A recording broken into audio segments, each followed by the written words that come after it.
शमशेर प्रजापति इनका सवाल है कि भारत के हर व्यक्ति को अच्छा न्याय मिले, योग्य न्याय मिले, इसलिए हमारे संविधान के अलावा दूसरी कोई यंत्रणा हो सकती है क्या?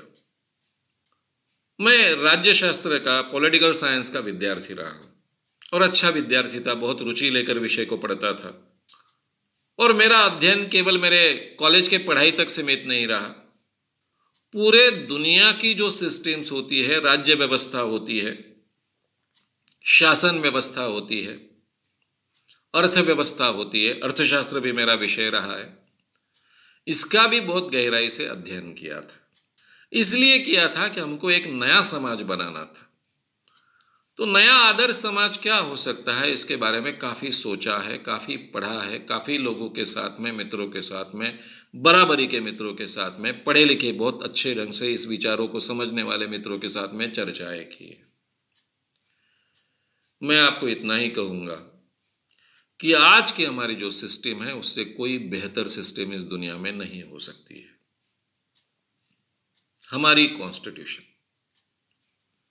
ये कॉन्स्टिट्यूशन पूरी तरह से बेदाग है, उसमें परिवर्तन के लिए बिल्कुल जगह नहीं है, ऐसा मैं नहीं कहूंगा। लेकिन एक देश धर्मनिरपेक्ष कॉन्स्टिट्यूशन के आधार पर चले, एक सेक्युलर कॉन्स्टिट्यूशन के आधार पर चले, सभी धर्मों के लोगों के लिए एक कानून हो, एक न्यायालय हो, एक ही प्रकार का जस्टिस हो, सबको चुनने का अधिकार हो, वोट देने का अधिकार हो, विचार व्यक्त करने का अधिकार हो और इसमें बहुत अच्छा ढंग से संतुलन बने। हमारे यहाँ 4 स्तंभ है, ऐसा हम हमेशा कहते हैं। एक है न्यायालय, दूसरा है प्रेस, तीसरी है हमारी पूरी शासन व्यवस्था और चौथी है पॉलिटिकल व्यवस्था। शासन व्यवस्था परमानेंट होती है, लेकिन वो पॉलिटिकल व्यवस्था के अंडर काम करती है। पॉलिटिकल व्यवस्था लोग चुनते हैं, न्याय व्यवस्था कायम होती है लेकिन वो स्वतंत्र होती है, लेकिन वो कभी भी कॉन्स्टिट्यूशन को लांघ नहीं सकती है। प्रेस पूरी तरह से वैचारिक दृष्टि से स्वतंत्र होता है, जो भी एग्जिस्टिंग का कॉन्स्टिट्यूशन ने अधिकार दिए है उस दायरे में वो अपनी स्वतंत्रता का उपयोग कर सकता है और सब एक दूसरे पर अंकुश रख सकते हैं। अब रहा इसमें और एक 5वीं बात होती है कि देश की अर्थव्यवस्था न्याय देने योग्य होनी चाहिए। इसके बारे में अलग अलग मतांतर हो सकते हैं, लेकिन लोकतंत्र, ये लोकतंत्र कॉन्स्टिट्यूशन के आधार पर चले, एक पॉलिटिकल व्यवस्था, एक शासन व्यवस्था, एक न्याय व्यवस्था और स्वतंत्र प्रेस, इसमें तो कोई एडजस्टमेंट नहीं हो सकते। देश की अर्थव्यवस्था कैसी हो जिसमें सबको समानता मिले, क्योंकि हमारे कॉन्स्टिट्यूशन के उद्देश्य ही है।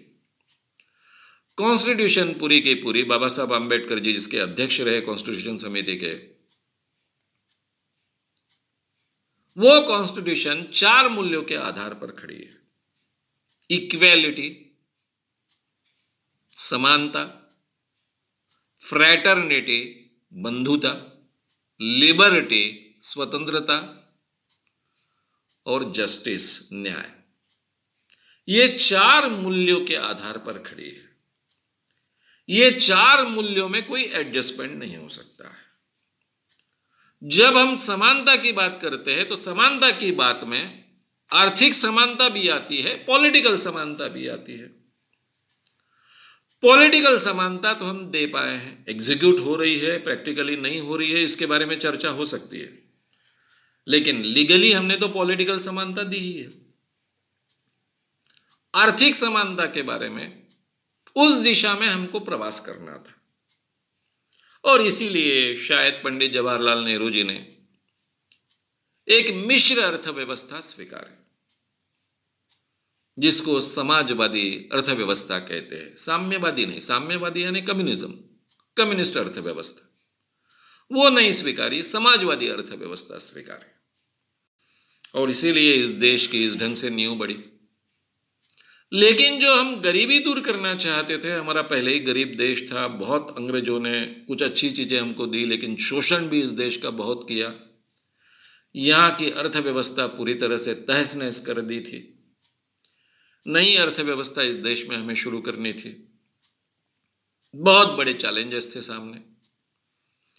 यहाँ की जो ग्रामीण अर्थव्यवस्था थी, स्वयं पूर्णावस्था थी, पूरी तरह से तहस नहस हुई हुई।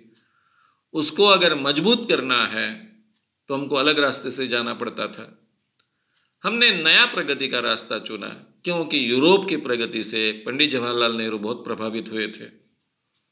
और हमने बड़े यंत्र, बड़े कारखाने इस दिशा में जाना शुरू किया। अब पैसा आएगा कहाँ से? पैसा तो आसमान से निर्माण नहीं होता है। तो यहाँ से हजारों सालों से जो एक अर्थव्यवस्था चली आई है, जिसको हम ग्रामीण अर्थव्यवस्था कहते हैं, कृषि अर्थव्यवस्था कहते हैं, इस कृषि का पैसा लो, वो औद्योगिक क्षेत्र में डालो, औद्योगिक क्षेत्र को ज्यादा नफा दो, ताकि औद्योगिक क्षेत्र का ज्यादा अच्छे ढंग से विकास होगा। ये यंत्रणा को हमने स्वीकार किया। 10-20 साल तक अगर ये यंत्रणा रहती तो शायद, और फिर से कृषि अर्थव्यवस्था को न्याय देने की बात होती, अगर चक्र फिर से जगह पर लाए जाते, तो शायद इस देश की अवस्था अलग होती। परिणाम ऐसा हुआ कि यहाँ की ग्रामीण व्यवस्था पूरी तरह से खत्म होती गई, किसान खत्म होते गया, औद्योगिक विकास बढ़ते गया, और फिर देश में विषमता भी बढ़ते गई। यानी अर्थव्यवस्था की समानता की ओर हम नहीं जा पाए। और फिर उसके बाद में तो हमने समाजवाद भी छोड़ दिया और आज खुली अर्थव्यवस्था स्वीकारी, तो उसमें तो विषमता के लिए जगह ही नहीं। और अभी की जो गए 6 साल से सरकार है, इस सरकार ने तो इस देश के कैपिटलिस्ट की पूंजी बढ़ाने का ही केवल काम किया है। गरीबों की गरीबी बढ़ते गई है। तो उस भलती दिशा में हम जा रहे हैं। अब आपका सवाल है कि आम इंसान को न्याय देना है, तो ये व्यवस्था के अलावा कोई व्यवस्था है क्या? हमको इसी व्यवस्था में जवाब ढूंढने पड़ेंगे। ये 4 चीजें कायम रहकर, लोकतंत्र, न्याय व्यवस्था जो स्वतंत्र हो, शासन व्यवस्था, पॉलिटिकल व्यवस्था और प्रेस, ये सब कायम रखकर, अब लोकतंत्र के ये हिस्से होने के कारण उसको मैं स्वतंत्र नहीं गिन रहा हूं, 4 ही बातें कह रहा हूं। ये 4 बातें कायम रखकर हमको, हर व्यक्ति को अगर न्याय देना है, तो हमको अर्थव्यवस्था हमारे देश की बदलनी पड़ेगी, और ये इसी सिस्टम के जरिए बदलनी पड़ेगी। अब इस सिस्टम के जरिए कैसे बदली जा सकती है, सवाल है।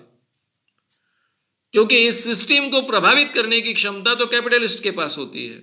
बिल्कुल सही बात है। जाने अनजाने में हमारे पॉलिटिकल लीडर्स और पूरी की पूरी व्यवस्था ये कैपिटलिस्ट के लिए काम करना शुरू करती है, क्योंकि काम करने वाले आखिरी में तो इंसान होते हैं। वो फायदे से प्रभावित होते हैं, और कैपिटलिस्ट में इन लोगों को खरीदने की क्षमता होती है। तो ये अर्थव्यवस्था को, हम सबको न्याय देने वाली अर्थव्यवस्था कैसे बनाए? ये तब संभव है जिन पर अन्याय होता है वो जाग जाए, और ये लोकतांत्रिक व्यवस्था होने के कारण वो शासन करने वाले लोगों को मजबूर कर सकते हैं। ये जब जागृति आएगी तो तब शायद ये जिस बात में हम अधूरे बचे हैं, अर्थ के क्षेत्र में समानता लाने की दिशा में प्रयास करना, उस दिशा में हमारे प्रयास शुरू हो गए। उसमें से किसानों को भी न्याय मिलेगा। इसलिए इस यंत्रणा में, जो आज की हमारी यंत्रणा है, उस व्यवस्था में कितनी भी खामियां हो, तो भी इससे और ज्यादा सुंदर व्यवस्था दूसरी नहीं है। हमें इसी दायरे में सुधार सोचने पड़ेंगे, बदलाव सोचने पड़ेंगे, उस दिशा में जाना पड़ेगा। डिक्टेटरशिप लाकर ये सवाल कभी हल होने वाले नहीं हैं। राम राज्य वगैरह लाकर भी सवाल हल होने वाले नहीं हैं, क्योंकि राम राजा एक बन गया कि वो कहाँ तक ईमानदार रहेगा, ये उस पर निर्भर होता है। और उसी का अगर राज चलेगा तो वो लोगों के लिए कितना राज करेगा और बाद में खुद के लिए कितना राज शुरू करेगा, इसकी कोई गारंटी नहीं होती है। इसलिए लोकतांत्रिक व्यवस्था के अलावा कितनी भी खामियां हो तो भी हमारे पास दूसरा कोई भी अच्छा पर्याय नहीं हो सकता है।